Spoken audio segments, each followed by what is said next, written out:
ওয়াতারাব্বাসতুম। এই মুহূর্ত থেকে নিজেকে পরিবর্তন করতে চান না, আপনি নিজেকে শুধু খারাপ পরিবেশে ফেলেই রাখছেন না, এখনও নিজেকে পরিবর্তনের জন্য কোনো পদক্ষেপ নিতেও প্রস্তুত নন। মনে হচ্ছে আপনার কাছ থেকে অনেক বেশি কিছু চাওয়া হচ্ছে। যেভাবে আছেন সেভাবেই থাকতে চান, আরও কিছু খারাপ উপভোগ করতে চান।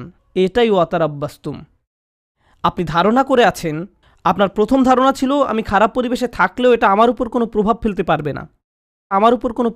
পারবে না, সময়ের সাথে সাথে ভয়ঙ্কর খারাপ কিছু আপনার কাছে স্বাভাবিক হয়ে যায়। এখন অতারাব্বাস্তুম বা অপেক্ষা করতে থাকা, দীর্ঘসূত্রিতা করার প্রভাব কি? আপনি ভাবছিলেন আপনি যে কোনো সময় এই খারাপ কর্ম পরিত্যাগ করতে পারবেন, সব খারাপ সঙ্গ থেকে যে কোনো সময় সরে আসতে পারবেন।